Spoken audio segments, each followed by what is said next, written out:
నాయకుడు ఇప్పుడు గుర్తులేని నాయకుడు మళ్ళీ ఇప్పుడు ఎలక్షన్ మేము ఉన్నామని అంటుండు.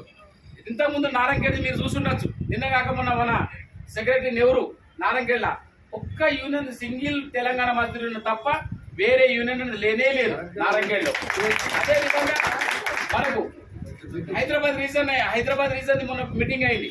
మొన్న కూడా మేము ఒక 2 వెహికల్ కట్టుకొని మా అనిల్ గౌడ్ అన్న, కేవీఆర్, నేను, అన్మయ్య అందరం కూడా మేము మీటింగ్ పోవడం జరిగింది హైదరాబాద్ ఫస్ట్ టైం. ఎందుకంటే ఈ నోటిఫికేషన్ రాకముందే పోతే ఆ హాల్ యొక్క కెపాసిటీ 1400-1500 కెపాసిటీ. హాల్లో 1400 మంది ఉన్నారు, బయట కూడా ఒక 1000 మంది ఉన్నారు. అంటే ఈరోజు వర్కర్లు ఎటు సైడు అనేది ఆలోచించాలి. ఈరోజు మేము కూడా గతంలో ఇదంతా మనం అన్నదమ్ములు తిరిగి ఉన్నామని చెప్తున్నా.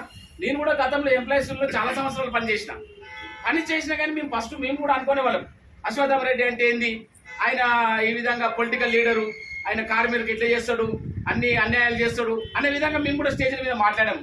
కానీ అతనికి దగ్గరికి అయ్యి అతని యొక్క మనస్తత్వాన్ని గ్రహించి అతని వ్యక్తిత్వాన్ని చూసి ఈరోజు అశ్వత్థామ రెడ్డి ఎంబడి ఉండడం వల్ల ఎంతో ఉంటుంది. నాకు తెలిసిన జనరల్ సెక్రటరీలా ఎంతో మంది జనరల్ సెక్రటరీని చూసినాం. ఇప్పటికి కూడా జరబండిపోకు ఒక 10 మంది పేర్లతో సహా పిలవగలే కెపాసిటీ అశ్వత్థామ రెడ్డికి ఉంది. మళ్ళీ ఆయన ఒక డ్రైవర్ నుంచి వచ్చిండు, అంత మెమొరీ, ఫోన్ నంబర్ నోటికి చెప్తాడు. ఎంత పెద్ద మీటింగ్ లో పోయి మొన్న మేము పోయినాం, పోగానే అన్మయ్య నర్సయ్య అని పేరు పెట్టి పిలవడం అంత ఆశామాషి కాదు. ఒక తెలంగాణ జనరల్ సెక్రటరీ ప్రతి డిపో నుంచి ఒక 20 మందిని గుర్తుపట్టడం అంటే అంత ఆశామాషి కాదు.